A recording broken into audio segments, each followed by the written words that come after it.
Great, thank you very much. I don't know whether I should say thank you or not, but usually when you stand up here in the last afternoon after lunch of a conference, you look round the sea of faces, a third are asleep, a third are contemplating going to sleep, and a third are thinking, oh hell, I've got to go back to work tomorrow. And then I looked at the title of my talk, Transformation, Making It Happen. I think I'll just go home.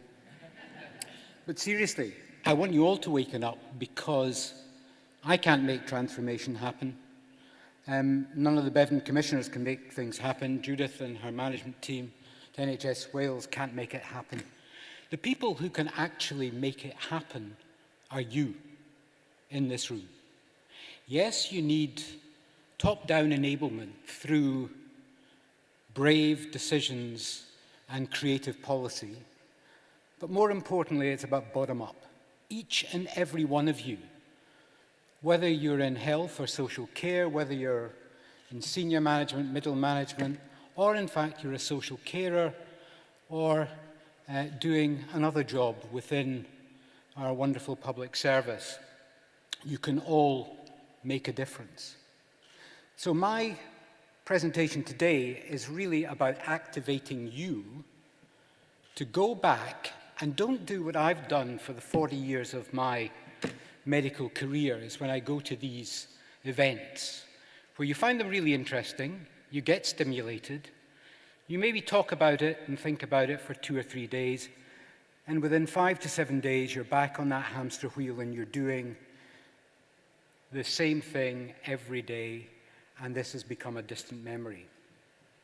This needs to be the start of our journey, because what you choose to do with the information that you've been given so far over the last 2 days, and hopefully the limited knowledge that I'm going to try to impart to you in the next 17 minutes, should start you on a journey. It may not benefit most of us in this room, but let's talk about our children and our children's children and those people that are coming after us, because that's where we can make a real difference. So, I always show this slide because this is our office in Glasgow. I'm the Chief Executive of Scotland's National Innovation Centre for Digital Health and Care. We don't have the whole building. My office is on the first floor at the back. My background is I'm a family doctor by training. I've been a medical director in NHS Scotland for over 20 years because I am old. And I was involved in setting up the Scottish Centre for Telehealth and Telecare. Telehealth when it was unfashionable, and I tried for 16 years to get video conferencing adopted into day-to-day clinical practice, and I can safely say that I failed miserably. It took a global pandemic for that to happen, and I don't feel too bad about it because it took 16 years from the discovery of penicillin for it to be accepted into day-to-day clinical practice, and it took a world war for that to happen. But we need to do things differently, so I'm going to share some information with you. But first, this is what we're all about. Our mission as a National Innovation Centre is not high-tech, highfalutin stuff. It is basically simple. It's about empowering our citizens, allowing them to live longer, healthier lives in their own homes, in their own communities, and create sustainable services fit for the future. So, today, how on earth am I going to deliver the task that Helen set me? Well, let's look at some facts. That is a hospital outpatient department about 70 odd years ago in London. This is a hospital outpatient department somewhere in the UK last year. What has changed? Well, the fashion has changed, the lighting has changed, and actually the wall coverings and the floor coverings have changed. But actually, the vast majority of the services that I've delivered haven't changed at all. People are sent to the hospital. People go to the doctor. People have things done unto them. And then, of course, we've got this. And some people are blaming the situation that we're in at the moment because it's all down to the global pandemic. but it's not. Because 90+% of the problems that we're wrestling with today, we were beginning to think about wrestling and tackling before the coronavirus made its appearance. It's exacerbated the demand and capacity challenges, yes, it has. But the first thing I would say is this. We need to look at 21st century solutions because the problems we're wrestling with today are problems of the 21st century. I sit in a number of senior government committees in Scotland, and I'm worried that we are throwing 20th century solutions at 21st century problems. And I'll try to explain a little bit about what I mean in a second or two. So what are the problems?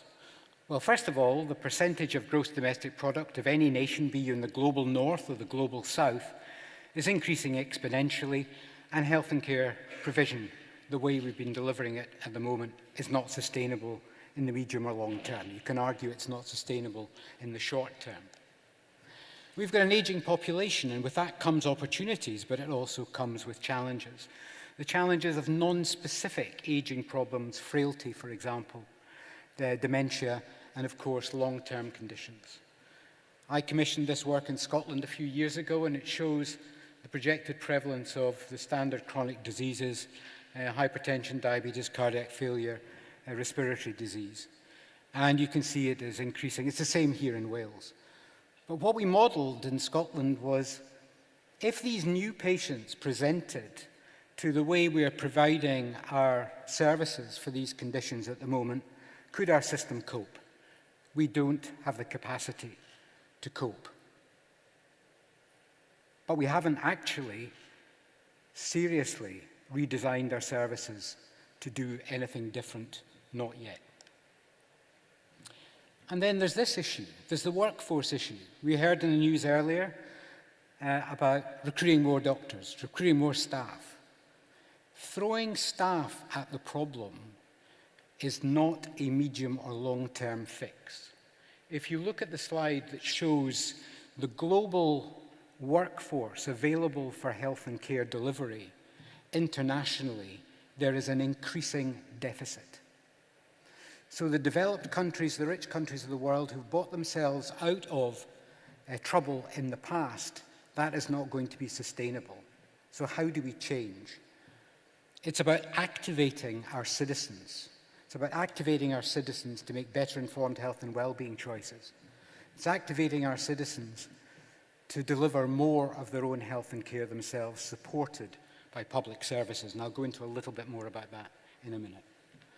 And then this is a challenge that we in Scotland and you in Wales recognise. There's the resilience within our rural communities, where people are choosing to move from the country into towns and cities at the extremes of family life.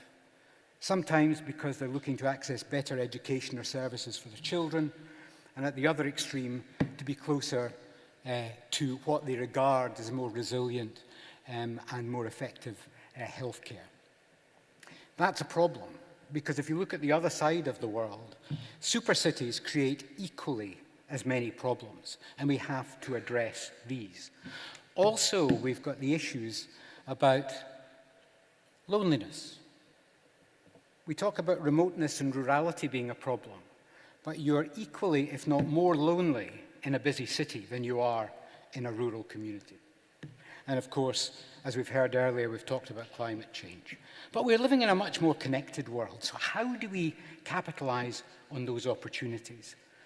Well, we need to learn from other industries. We need to learn from other areas. We need to share knowledge and experience and do things differently. So for me, as he tries to click, we need to look at how we're doing that in the digital world at the moment. This is how public services like the NHS regards digital technologies. It wants to put it behind high walls, to keep it safe. It wants to have it manicured so as it can be managed and governed easily. And the more you don't understand the technology, the increasing layers of governance you put on top of it, and you slow down innovation.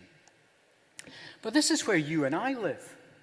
We live in a world of opportunity. We live in a world of chaos, but it's exciting. And that's where most health and care is delivered. But we need to recognize that, and we need to manage that in a way that recognizes that your aspirations and my aspirations are slightly different. And that's not wrong. That's just our reality, and we need to celebrate it. And when we're talking about innovation, everybody thinks we're talking about technology, but we are not. There are 3 types of innovation. Yes, there's technical innovation, and everybody thinks, because I'm the Chief Executive of the National Digital Health and Care Innovation Centre, we do technology. Well, we don't. Most of our effort is in service innovation. What are the service models that are going to be fit for the future, that are going to support adoption and scaling? And equally importantly, what are the business models that make services affordable? We tend to spend a lot of time in the technical innovation.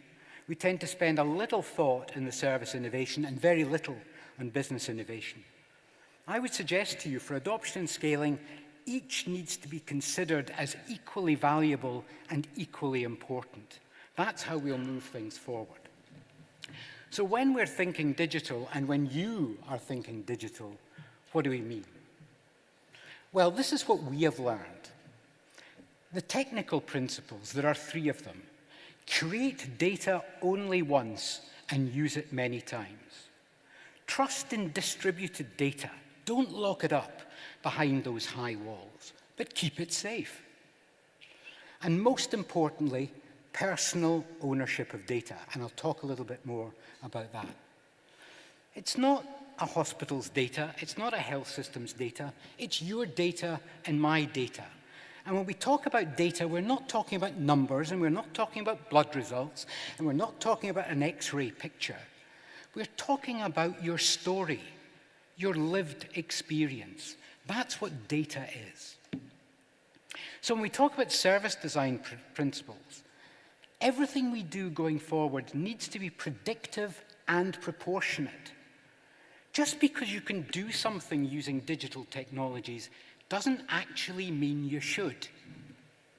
We need to balance the needs of the user and the systems as equal partners. And we need to start planning citizen-activated services. And then finally, the business principles. We need open solutions that will scale and evolve. We need to talk about services and not products.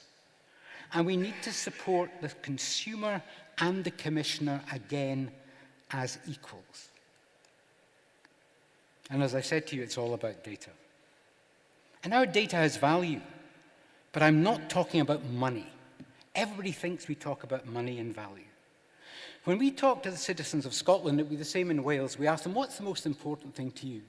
They said, I want to tell my story only once. I don't want to go to the hospital, tell the story to the receptionist, tell the same story to the triage nurse, to the junior doctor, to the consultant, to this person and that person. I want to tell my story once. And the second thing they said was, I want to access services on my own terms.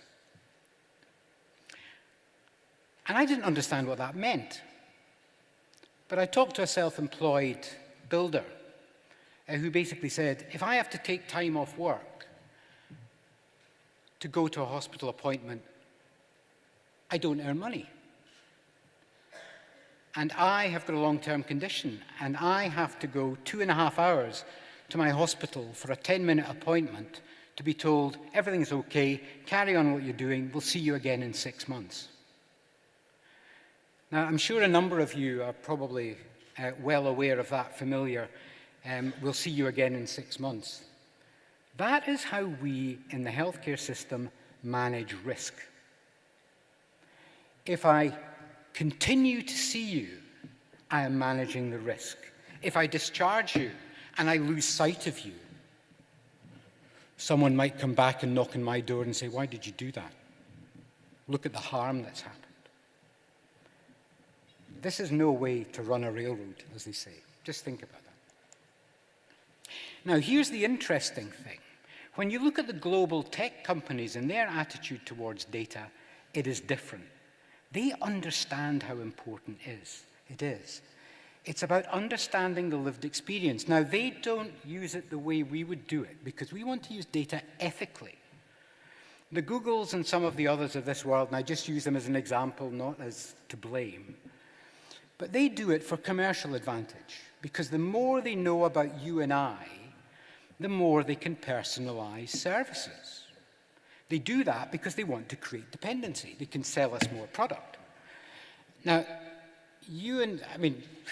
let me just own up to something. If Amazon don't deliver something to my house at least once every second day, I worry that there's something wrong.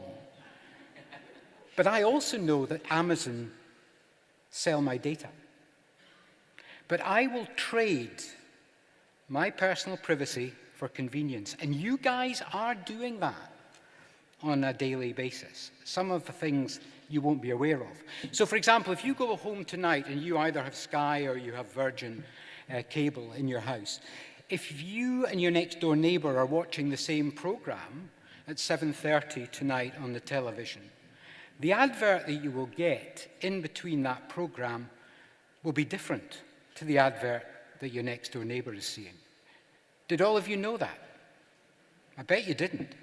Because that is because these providers will target adverts towards you based on what they know about you. Now let's move that from the commercial wicked world into the world of ethical healthcare. The more we can understand about our citizens, I'm not going to call them patients or service users, our citizens, the more we can personalize our services, the more we can make them accessible, the better chance we have of providing things that are relevant and meaningful. Now, what we did was, if you look at the inner bit of the pie chart, I won't bore you with all of this. Was that 30 minutes to go? 3 minutes to go. Right, timing. I'm on a roll now.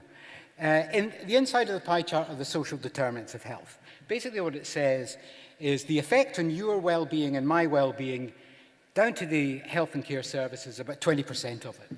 30% is down to our behavior, what we eat, drink, smoking, exercise. 10% on housing, 40% on everything else. Now, what we did was, on the outside, match the data that we can easily collect from citizens in Scotland and match them against the social determinants. And what this shows, now here's scary statistic number one. Some part for effect, but it's true. And Wales will be no different. Today, we are making life and death decisions on you, me, our families and relatives and next door neighbours based on about 16% of the available data on an individual. Why is that? Because the NHS only uses the data it trusts.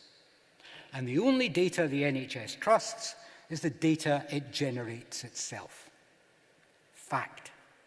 And even the NHS doesn't trust its own organisation.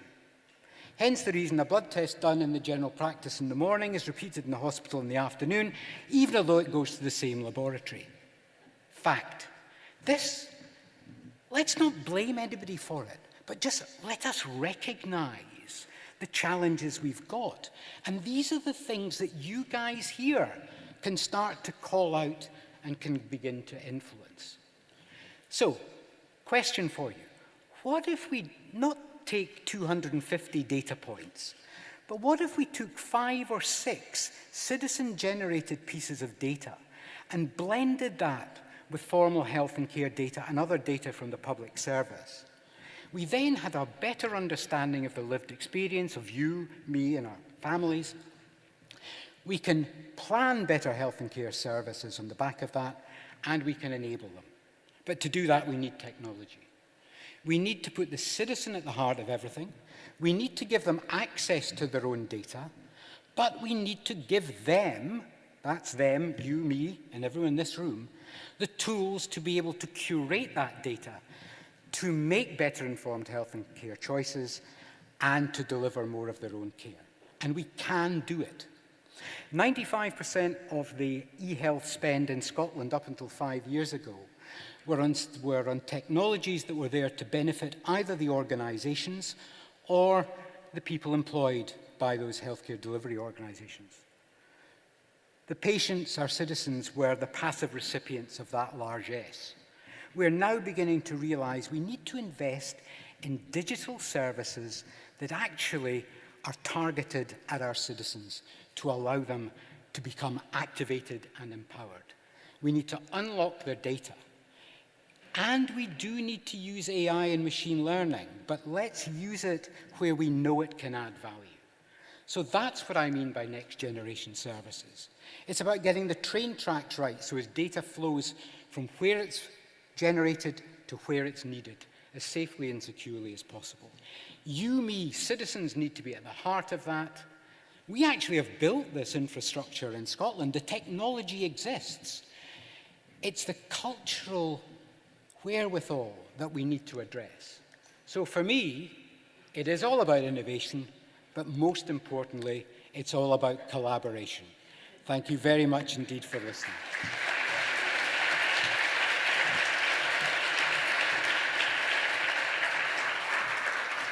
I think we'll agree that was very compelling as you were 5 years ago in, was it that office or was it the office before we met? I'm not quite sure. We have a bit of time, so I want to take the opportunity and make the most of it because, as George said, he was on a roll to keep that roll going. So yeah, please, if you have some questions, put your hands up now and we'll get to you in a bit. But I want to ask a question is, as in many of these presentations, it all seems to make perfectly reasonable sense, and the opportunities are there, but as you mentioned at the end, it's not happening.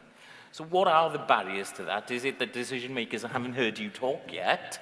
Is it that they know this can happen, but they seem to think it's too hard to make it work? Is it risk-averse nature, or is it the cumbersome nature of the organization?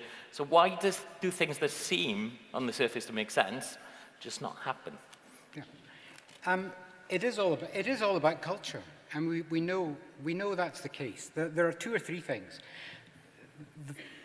This has been a real interesting experience for me because most of the events I go to, when senior politicians, for example, usually rock up to do their presentation at the start of day one and then disappear 10 minutes after they've finished.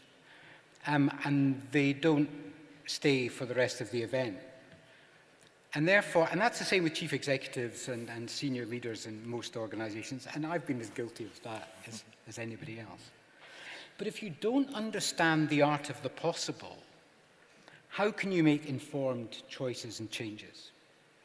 Because the issue is the way that we're having to construct business cases to justify change is different to the way for most of my medical practice we've had a business case, where the economic case is the bit that everybody goes to. We are being asked now to make decisions to deploy innovative solutions where the evidence is emerging. And we need to recognize that is the only way we're going to move things forward. But equally importantly, we also have to have brave leadership, because the way the NHS deals with risk is it layers additional governance layers on top of a service. And I've been a medical director, and I've been as guilty as that. And what that does, and a senior professor, I'll tell you his name at coffee time if you pay me, said this to me, seriously, it was about 10 years ago. He said to me, you know, George, he said, what you're suggesting, it'll never catch on, because the thing that has kept the NHS great in this country is inbuilt inertia. It keeps patients safe. We don't deploy risky things. But the reality is, patients are dying at the moment because they are not getting access to services that they deserve. And that's why, when we talk about culture, everybody thinks it's someone else's problem. The minister needs to sort it. Governments don't sort things. Governments can be enablers. Governments are about giving permission. Chief executives can't sort anything. I'm a chief executive. If I turn around to a member of staff and say, do that, I have failed. That's why I'm saying it is up to you guys to call things out and to ask permission to do things. And the last thing I'll say, you can tell when you ask me one question, it's a real danger. I spend most of my senior medical leadership career in saying yes to people, giving people permission to do the right thing. Very, very rarely does most leaders say no. So please, take confidence from that and go and challenge your systems, but do it for the right reasons. Very good. Oh yeah, there's one I can see straight away towards the back there.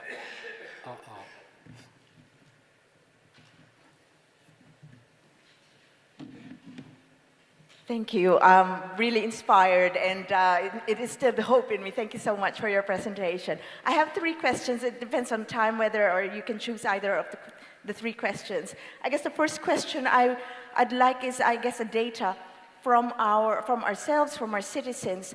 What is the first step that you would suggest so that we can curate, integrate data from NHS, from social services, and from our citizens? Because particularly in the context wherein our systems are still, there's no interoperability with our systems. What's your suggestion for the first step? The second question that I have, I guess, is, I guess from your experience as a director, how do you prioritize next generation services on digitization, as you said, with business models? How do you then prioritize what are these technologies? And part and parcel of that, any suggestions on funding sources or funding models so that this will be sustainable? And the third question, I'm sorry about all these questions, but as a clinician, I'm a speech and language therapist from Bridgend. What do you think clinicians like us, how can we, in this very complex and perhaps overwhelming aspiration of digital transformation, how can we change culture so that we can adopt technologies easier in our context? Okay, I'll try and answer one and a bit of them, and then maybe we could have a conversation about the other. The simple thing is we've got to recognize the reality. There is no way that the NHS is going to give up its electronic health record or its health record.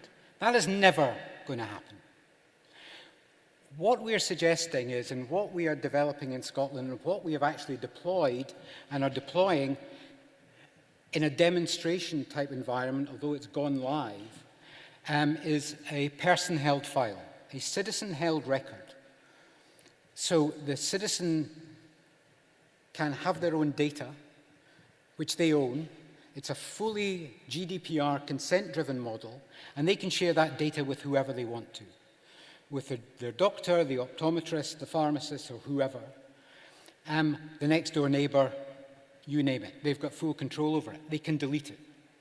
They've got full read-write. Now, clearly, the NHS will never give citizens the option to do that. That doesn't matter. But what we then do is we give them the tools to curate that data to make the better informed health and care choices. And that's the important bit.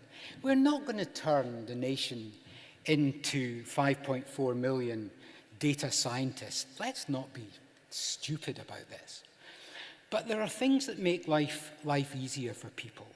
So, for example, we talked to citizens in Scotland with multiple sclerosis who basically said, you know what?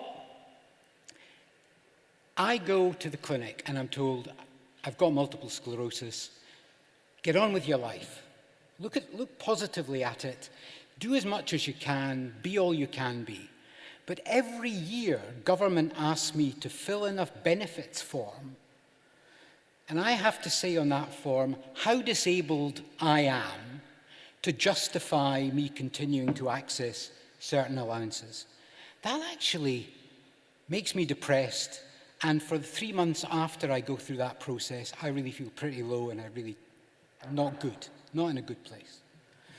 So, simple suggestion, if you've got a personal data store, if you've got a diagnosis of multiple sclerosis from the NHS, why don't we give that to you? Why don't we give that to you as a digital token? Now, this is the one thing that COVID set us back bloody years about, and it really infuriates the hell out of me. Because we talked about COVID passports and the right for you to be able to do things and not do things. And that missed the point. Because what we're saying is if you get a digital token, a digital proof signed off by the NHS that you have got multiple sclerosis, for example, why are you not able to use that digital token to automatically access service? Tell your story once. Now, we are deploying that into live for looked after children because of the great challenges that when children move out of care as a child into the adult world, we know a lot of them suffer from major problems, including mental health problems, lack of access to services. Now, the services are there, but they have to go and stand in this queue when all their friends are in this queue. So they don't access services. When you go to Cardiff Airport, you will also see there's a little bit in the entrance hall for the disabled to go, where the people with wheelchairs will come and collect them and take them to the aircraft. Imagine if you booked your ticket and you had a digital token that showed that you had a mobility need, and that went to the airline. So you actually went and checked in as normal, and they knew you had a requirement, and it was dealt with in the same queue as everyone else. A lot of this isn't rocket science, but you need to put the architecture in place to share the data with the citizen and then allow them to use it as they see fit and trust people to do it. Yes, there's always one or two who'll abuse the system, but let's not build our system around the 1 in 100,000 psychopaths out there. Let's build it for everybody in this room and our families who are sensible, who want to do the right thing. I'll pick up the other points with you afterwards, or I'll have everybody here till 5 o'clock. One more quick one. If Quick anybody... You're having a laugh. Well, quick question. Anybody? No. Oh, there's one again in the back. It's always someone at the back who can make a quick exit. Still staying. Thanks so much for your excellent talk. I'm a consultant ophthalmic surgeon, and one thing I wanted to ask, I think a number of people in the room will also echo the same thing. It's not for want of ideas. You have the innovative ideas, you have the people who want to drive it through, who do it in their own spare time, and as you've said, there's a huge inertia for change. So how do we overcome those barriers? Because you could have those ideas and you go to somebody who can say yes or no, but because their belief system is very different, and that really has to change. How do we enable a can-do attitude with a minimization of creating processes that center on the 0.01% who will do something wrong with it, and then go with the majority who will handle those data or innovations safely. And I think that's really a barrier that a lot of us face. There are some things that have to change in order for us to innovate, and those ideas actually come from bottom to top. So any help? No. Thank you. What you've just said is really seminal to all of this. If you look about how a lot of innovations in the past were deployed, it was either down to individuals who were forces of nature, or were very well connected, or in fact, further down the kind of hierarchy, it was year-end. For most of my NHS career, it was year-end money. Those were the days 20 years ago when you knew it was coming up to April when the car parks got tarred and the weeding was done. The days of year-end money being available to do innovation and interesting, risky things have gone. It's not going to be there in your and my lifetime. Every pound is a prisoner for everyone in this room. However, I think there is now a widespread recognition that tinkering around the edges isn't going to deliver sustainable, high-quality services into the future. So we need to do transformational service change. It doesn't happen by accident. So we need to put within our structures the ability for that to happen. Now, in Scotland, we've got the National Innovation Centre. You can actually contact us with your idea, and people do, and we have an assessment process where we look at it. And it may be that actually it's fantastic, it's thought through, and we can move that in towards the system, but we have to de-risk it. And the way we de-risk it is this. We do simulation to kick the tires on the solution to see whether, in fact, it is sensible, and are there unintended consequences. Very low cost, very fast, very easy to do, and it exposes to others the art of the possible. Then we move from simulation to demonstration. We actually build the model, but we don't deploy it into live, because then we can understand, particularly in our area of technology and data, where the problems are, and we sort them, again, in a demonstration protected environment. And then we go into live. We do test of change, and in Scotland we have now developed 3 national test beds, east, west and north, who will take service into live. And the whole argument here is, if it works, we have now got this pathway which is called, wait you hear this, NHS acronyms, don't we love them? Well, we've now in Scotland got the ANYA pathway. God knows what it means, I haven't got a clue.